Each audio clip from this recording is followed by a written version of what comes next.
O desaparecimento novembro de 2008. Curitiba, capital paranaense. A cidade, conhecida por sua organização e pelo clima frio e reservado, jamais imaginaria que um crime com requintes de crueldade e mistério se tornaria um fantasma a assombrar a memória coletiva por mais de uma década. No coração dessa metrópole, vive a Rachel Jeffrey, uma menina de apenas 9 anos, cuja vida era marcada pela normalidade e pelo brilho típico da infância. Ela era uma aluna dedicada, frequentando a 4ª série do Colégio Sagrada Família, uma instituição no centro, e tinha a rotina previsível de qualquer criança de sua idade. O trajeto diário de volta para casa, após o fim das aulas, não era longo e, teoricamente, era seguro, percorrendo algumas ruas movimentadas, o que dava aos seus pais, Miteli e José Lúcio, uma falsa sensação de tranquilidade. Naquela tarde de segunda-feira, 3 de novembro, às 17h45, marcaram um momento em que a vida de uma família e a história criminal do Paraná mudariam para sempre.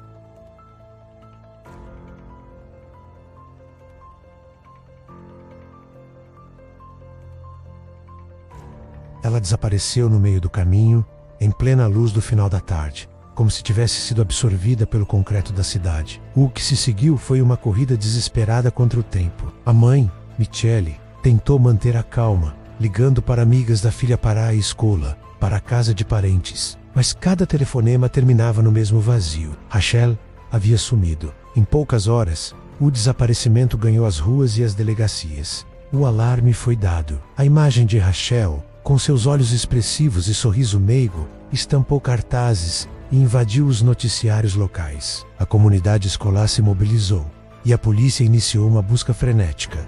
Inquéritos foram abertos. Dezenas de depoimentos foram colhidos de colegas, professores e comerciantes da região central. Cada pista, por mais vaga que fosse, era seguida com fervor. A esperança ainda era o sequestro, o pedido de resgate, a possibilidade de que Rachel estivesse viva em algum lugar. Mas a ausência de qualquer contato de sequestradores, a falta de exigências financeiras e a maneira como ela se evaporou daquele trajeto familiar, começou a desenhar um cenário muito mais sombrio e misterioso. A polícia se viu confrontada com um vazio.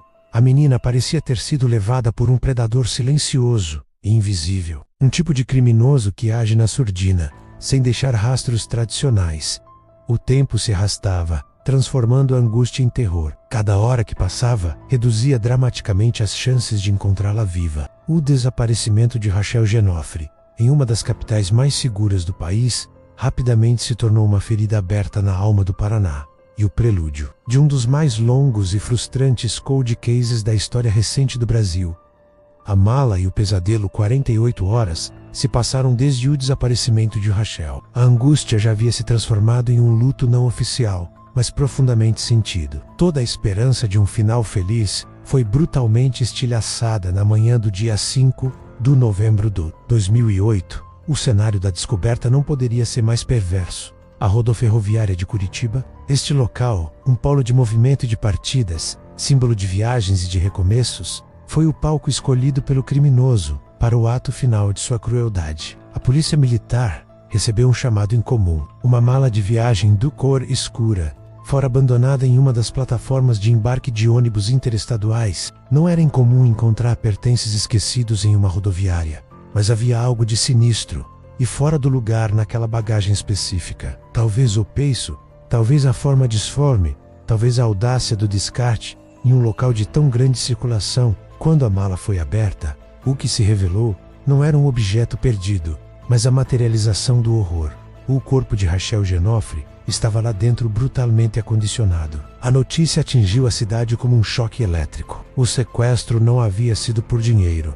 Não havia sido um acidente. Havia sido um ato de violência pura. A perícia revelou que Rachel havia sido vítima de violência sexual, e a causa da morte foi asfixia ou esganadura. O criminoso, além de cometer o ato hediondo, havia demonstrado uma frieza calculista ao descartar o corpo em um ponto de alto tráfego, misturando-se à multidão e usando a rodoviária como um depósito anônimo. Era um ato de desprezo à vítima e, simultaneamente, um desafio aberto às autoridades. A cena do crime primário, o local onde Rachel foi atacada, permaneceu desconhecida. A rodoviária era apenas o ponto final da ocultação. No entanto, Em meio à devastação emocional e ao caos da investigação inicial, os peritos encontraram a única e mais vital peça de evidência que o criminoso, em sua pressa e cálculo, falhou em apagar material genético. O assassino, ao cometer o crime, havia deixado uma amostra de seu DNA no corpo da vítima. Esta pista biológica, invisível a olho nu, era a assinatura irrefutável do assassino. Mas, como em muitos cold cases da época, a existência da prova não significava solução imediata. O DNA era um perfil sem rosto, um código sem nome. O Brasil de 2008 ainda estava dando os primeiros passos na consolidação de seu Banco Nacional de Perfis Genéticos. A amostra de Rachel Genoffre foi coletada e armazenada, guardada como um tesouro forense, mas sem a capacidade imediata de ser confrontada com um banco de dados criminais amplo e nacional. O que deveria ter sido a chave instantânea para a justiça transformou-se em um segredo trancado. O assassinato de Rachel Genoffre, com toda a sua barbárie e a pista perfeita em mãos, estava prestes a se tornar um arquivo frio, um mistério que assombraria a polícia e a sociedade curitibana por mais de uma década.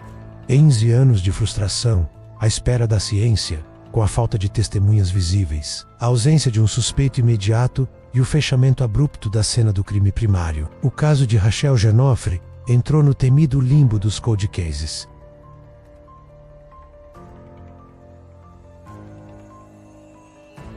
Nos anos subsequentes, a cidade de Curitiba tentou seguir em frente, mas o caso Rachel se tornou um fantasma na memória coletiva, um lembrete sombrio da vulnerabilidade infantil. O inquérito era formalmente reaberto, revisado e arquivado ciclicamente, sem progresso real.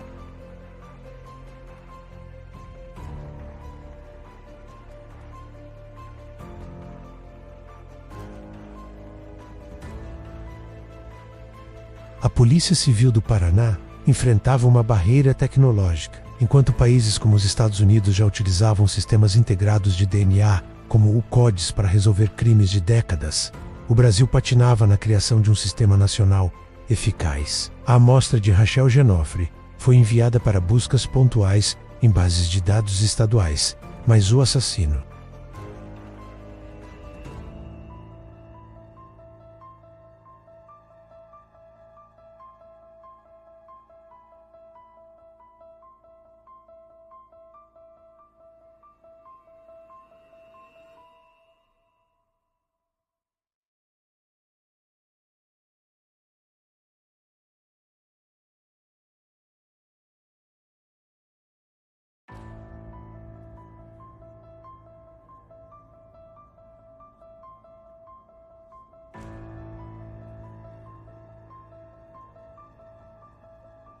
A ciência vence o tempo. A reviravolta de 2019, a história de Rachel Genoffre, por mais de uma década, foi uma narrativa de frustração, mas no universo dos cold cases, a perseverança da ciência e a evolução tecnológica são os maiores inimigos do assassino. O ano era 2019, 11 anos haviam se passado desde que a mala foi encontrada na rodoferroviária.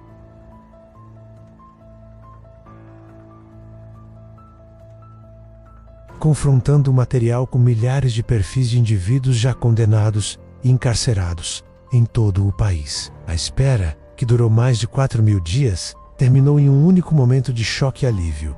O sistema apontou para um match. O perfil genético, o cartão de visitas do assassino, pertencia a um homem chamado Carlos Eduardo dos Santos. A reviravolta não era apenas a identificação, era sua localização e o seu histórico. Carlos Eduardo não estava vivendo em Curitiba, nem estava livre. Ele cumpria pena em Sorocaba, no interior de São Paulo, por crimes de violência sexual e outros delitos. Isso confirmava a teoria sombria da polícia.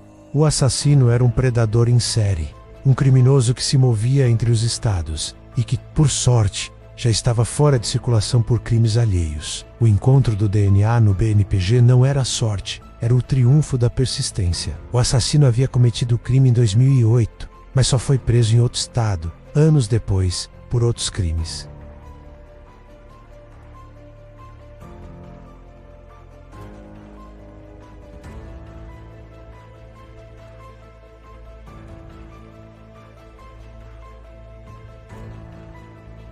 Literal Man.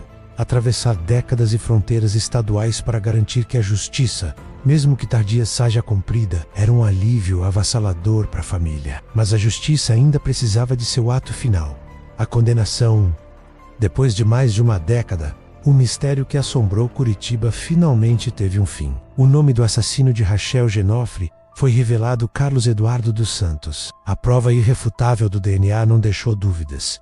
E em 2021, ele foi condenado a mais de 50 anos de prisão. Para a família, foi o fim de uma espera angustiante. O caso de Rachel se tornou um marco para a ciência forense no Brasil. A falha inicial em identificar o culpado em 2008, por causa de um banco de perfis genéticos frágil, impulsionou a melhoria e a integração desses dados. Hoje, o caso é a prova de que o DNA é um detetive que não se cansa. O tempo pode esfriar um caso, mas a pista biológica é uma testemunha eterna. Postumamente, a pequena Rachel garantiu que o sistema se tornasse mais eficaz contra futuros predadores. Qual sua opinião sobre o uso do DNA para resolver crimes antigos? Comente, curta e se inscreva no canal. Até a próxima investigação.